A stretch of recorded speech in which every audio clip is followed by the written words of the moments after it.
Hey Mar, how you doing today? Hey, I'm doing well, Grim. How are you? Doing great, doing great. So of course, Inside MMA debuting on Access TV Friday night, March 25th, 10:30 or rather 12:30 a.m. over here on the Eastern Time, 9:30 Pacific Time. It's going to be a great time. You're one of the hosts, as it was announced. How are you excited? How are you excited to be hosting this Inside MMA show? And how is it different than anything else you've done in your career up to this point? Well, in fact, it's almost like going home in many ways because Bas Rutten is instrumental in having given me my mixed martial arts combat sports commentating career when he recommended me to the powers that be at Pride Fighting Championships back in 2003. And because of that opportunity, I was able to begin a program very similar to Inside MMA in my native country of Canada, which was the first show of its kind that I hosted for a while up in the True North Strong and Free. So in many ways, it's deja vu all over again. It's everything coming full circle, but it's also very much a new challenge in the sense that, I'll be working with Vasito again at a different capacity as we break down, we analyze, and we tell the stories behind the headlines on a weekly basis. And of course, Inside MMA, the longest running independent mixed martial arts program of its kind.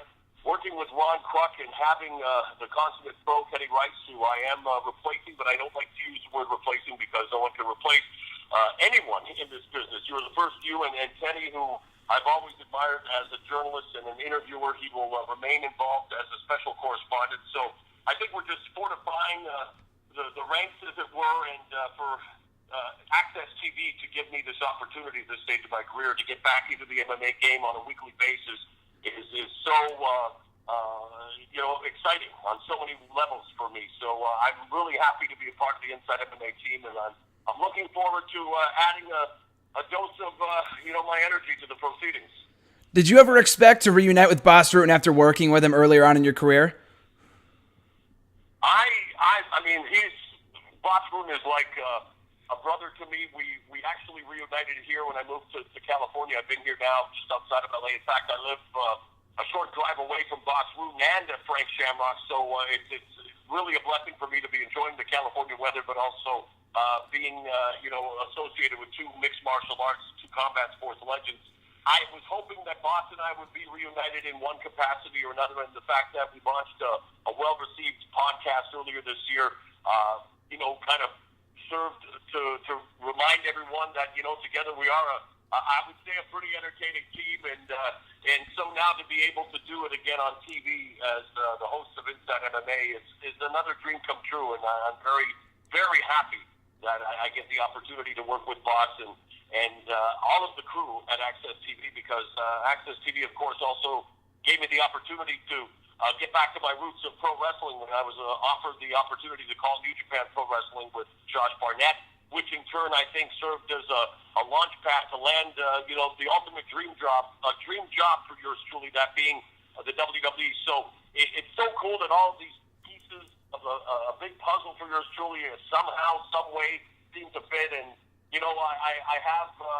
I've always been an overachiever. I've always wanted to conquer the world in any way possible when it comes to my career goals and dreams, and to be able to not only call boxing at the highest level, but kickboxing at the highest level, now WWE, and then to get back into MMA as a member of the Inside MMA team. I mean, life does not get any better, my friend. Well, you said it yourself, your energy, which I think is what separates you from the rest of the pack, especially now that you're calling SmackDown every Thursday night on the USA Network. It's such a breath of fresh air for wrestling, for hosting Inside MMA, like you said, previously calling New Japan Pro Wrestling. Is there anything about your style, whether it comes to commentating or hosting, that makes you stand out, that you intentionally do, that makes you stand out from the rest of the pack, whereas you kind of compare yourself maybe to another commentator or another host, and there's something that you try to do intentionally to try to make yourself stand out from the rest of the hosts and commentators out there? No, in fact, it's funny. I think a lot of people might think that. A lot of people I know have always questioned my voice. How can someone talk like that? Well, this is my voice, as you now hear. I knew at 5 years old what I wanted to do for a living. I started reading newspapers and books out loud at a very young age. I was very focused on English, building my vocabulary. I was discovered at 16, so all I've done is be a communicator, a broadcaster, an entertainer throughout my life, and my energy is that's who I am in real life. I'm a fan first and foremost. I get caught up in the drama, the emotion, of what is happening, whether it is a boxing match, an MMA fight, a kickboxing contest, or a WWE matchup. And for me, I just want to tell the story. I want to paint word pictures. I want to convey the drama. I want to get people emotionally invested, because I think if I'm excited or if I'm interested in the proceedings, then of course the fans at home are invested in the proceedings. But you know what? We're all different personalities. I don't think there's a good or wrong way of broadcasting. I just think the more unique you are, the more maybe opportunities you're going to get. I know I'm polarizing. I'm still not everyone's cup of tea, and that's fine with me, because we live in a world where, thankfully, in our society, you can have the freedom of choice, and if you choose to not want to listen to me, then you can hit the mute button, change the channel, do what you want. But I can tell you that I'm overwhelmed, not only with the opportunities, but the feedback I've received, especially for my work with New Japan Pro Wrestling and now WWE, but also over the years, with the MMA community, and even in boxing, where I've now finished my third year and my fourth year of broadcasting boxing for Showtime. So you could have never told me as a kid that I would have had all of these opportunities, especially with the trials and tribulations that we all go through. Well, life itself is a fight, and I think that's what's endeared me to this form of entertainment and athleticism. And now in my mid-40s, I'm again I cannot ask for more, and that's why I also feel gratitude and want to give back to those who've supported me along the way, and especially the mental health community, because if you aren't fully aware of my background, having dealt with mental health issues throughout my adult life, and yet achieving this level of success in spite of it, and I hope it serves as an inspiration to the 1 in 4 Americans out there who suffer from mental health issues and are unable, for whatever reason, due to a stigma, due to lack of resources or funds, get the help that they deserve. And I want to become a mouthpiece for this movement. And I mean, if I can achieve the success I can as a functional human being dealing with mental health issues, then every human being on this earth can do the same. And we need to do more. So not to be on a soapbox, but I know you want to talk inside MMA in my career, but that's as important to me as anything else right now. Well, basically serve as an inspiration. That's amazing. And and you being an inspiration to those people, have there been anyone either in broadcasting, just in general, wrestling, MMA, boxing, that have inspired you for your announcing style, or just basically anything else in life? Yeah, of course, we all have our role models and people we look up to, and I've been fortunate to have so many people help me along the way in terms of, I guess, as broadcast heroes. You have to look to Jim Ross in wrestling. I go back. I'm a big fan of the Gordon Soley style. Many people consider the dean of professional wrestling broadcasters. But there have been so many in combat sports. I loved Howard Cosell. I love Steve Albert. Jim Lampley is a tremendous broadcaster. The people I work with, Hall of Famer Al Bernstein and Paulie Malignaggi and Steve Farr and Barry Tompkins. I mean, the list goes on. And even now at WWE, working with Hall of Famer Jerry Lawler, and up-and-comer Byron Saxton. I've worked with the best of the best, and in terms of inspiring me, I definitely have, drawn inspiration from many different people, but at the same time, I hope, and my wish is to just be the first me, like all of us should aspire to be, and it's what you see is what you get. You might not like my style, but do not question it, or its authenticity. Do not question what I'm trying to do. I'm hired to tell stories, and I want to tell the most compelling, dramatic stories, and just be the lyrics to the real action, the symphony, the music, the beats that are provided to us by the incredible athletes. And I include the WWE performers in this category who put their lives on the line to entertain us, and that's why I'm so passionate, especially about combat sports. I call hockey, I call football, basketball, all of the stick sports, the ice sports back in the day growing up in Canada, and love all sports. But nothing compares to the adrenaline, to the feelings I get sitting ringside at WWE or boxing or cage side for an MMA event, knowing that, these individuals, to me it's the purest form of competition, the one-on-one, the mano-a-mano, and it's been around since time immemorial. So for me, I'm truly blessed, and I just hope that people can appreciate the amount of passion and research and preparation that goes into what I do, because I eat, live, and breathe this on a daily basis, 7 days a week, 365 days a year. So what have you noticed so far? You've been in the WWE fold for a couple of months now. What have you noticed the biggest differences in being between calling a match in New Japan Pro Wrestling and on Friday Night SmackDown, or rather Thursday Night SmackDown, I guess at this point?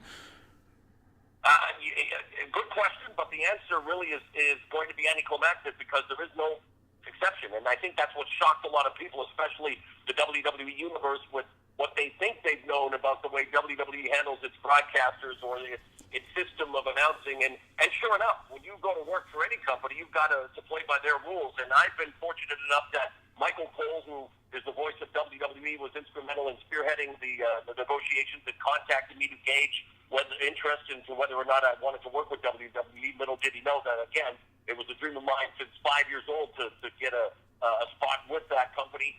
Triple H has been nothing but a blessing. Vince McMahon, of course, rubber stamping the hiring, but they wanted me to be me. They came and they wanted my style of play-by-play. And yes, people said, "Oh, you sound like Jim Ross or Gordon, Gorilla Monsoon or Vince McMahon, your old school style."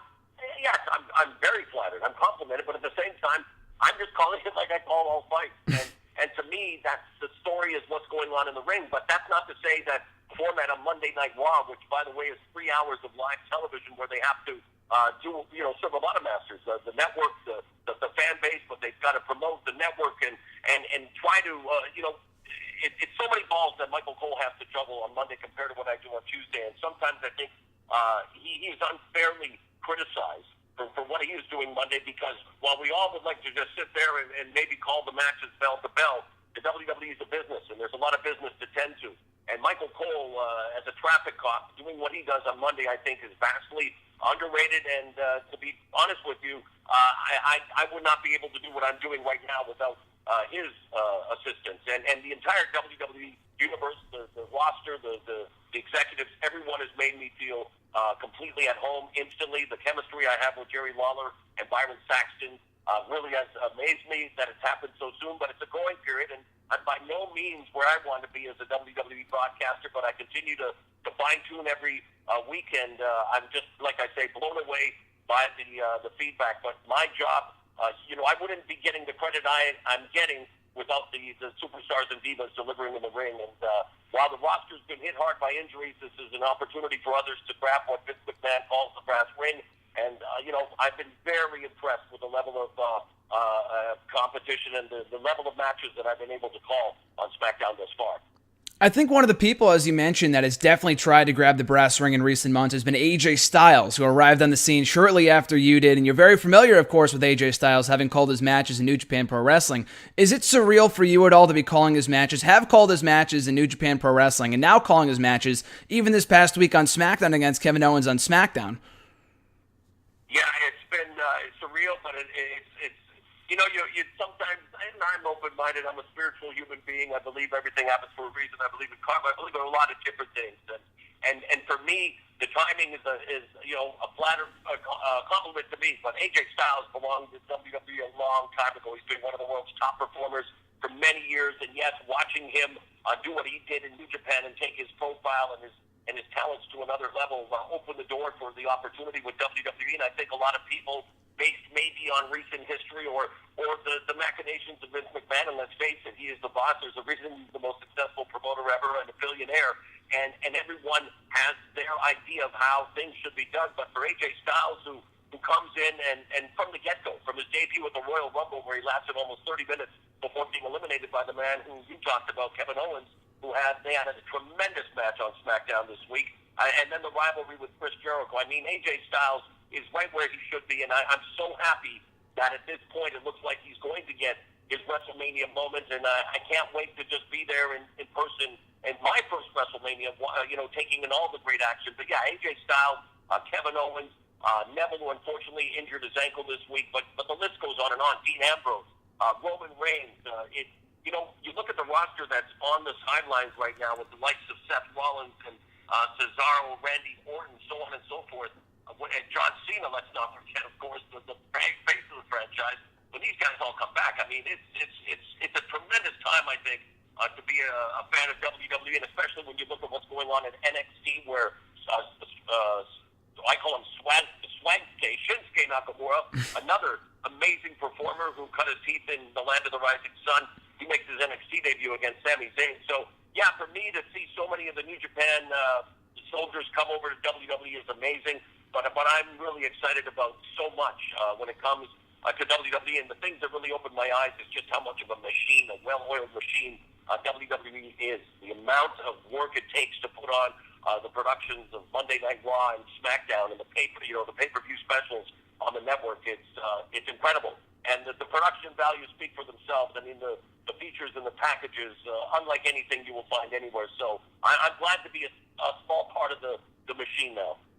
And final question for you, Mauro. As you mentioned, WrestleMania 32 coming up in a little over 2 weeks. What have been some of your favorite matches to call so far in WWE? And are there any matches at WrestleMania that you hope to call yourself? Well, again, that's up to the WWE. I know that Michael Cole, JBL, and Byron Saxton are the pay-per-view team, and rightfully so. I was hired to do SmackDown. Michael Cole afforded me the opportunity to call the Kalisto and Alberto Del Rio United States match during the Fastlane kickoff, which was an exciting moment for yours truly. I would love to be involved in WrestleMania in any capacity. I will be there with my two brothers taking in my first WrestleMania, and I'm excited about that. In terms of the matches, I mean, I think it's unfair to say, I like this one better than others, but I think just by the cadence and tone of my voice, I mean, I'm into all of these superstars and divas and what they do, but obviously I've really enjoyed calling the AJ Styles, Chris Jericho rivalry. I love the Kalisto and Alberto Del Rio, but there's so many, and again, so many more that I'm looking forward to. And honestly, the divas too. I'm so impressed by what Charlotte and especially Becky Lynch and Sasha Banks are doing now. And of course Natalya, who I really believe is one of the best divas. And yes, I'm a little biased because I know Natalya from when she was a teenager in Calgary when I worked for Stampede Wrestling, her family's promotion. But I mean, you saw on Roadblock last week the match she had with Charlotte, continuing their rivalry, in the match they had at NXT Takeover. Mm-hmm. I would love to see Natalya more involved, but honestly, there's a lot to get excited about. Sami Zayn now in the mix, and at WrestleMania, Brock Lesnar versus Dean Ambrose, Roman Reigns versus Triple H, and of course Shane McMahon against The Undertaker in Hell in a Cell. Already 84,000 tickets sold. It's a record. It's one of the biggest pop culture events of the year, and I look forward to being there, and I hope everyone will join us on the WWE Network. And if you're a new subscriber, I gotta get this in, my friend. I gotta earn my money. If you're a new subscriber and you subscribe to WWENetwork.com, you can watch WrestleMania for free. Think about that for a minute. It's a beautiful deal. How can you turn it down? WrestleMania 32 free. Like I said earlier, you guys can catch up Mauro Ranallo every single Thursday night on SmackDown, on Twitter at Mauro Ranallo, and most importantly, every Friday night starting March 25th. Next week, Inside MMA, Friday nights at 12:30 Eastern Time, AM. Check it out, folks. Mauro, the mayor of Retweet City, it's been an honor talking to you. Thanks so much, my man. Hey, thank you for the interest. All the best. Of course. Have a great one. Enjoy the road to WrestleMania. I'll catch you down the road. Thank you, my man.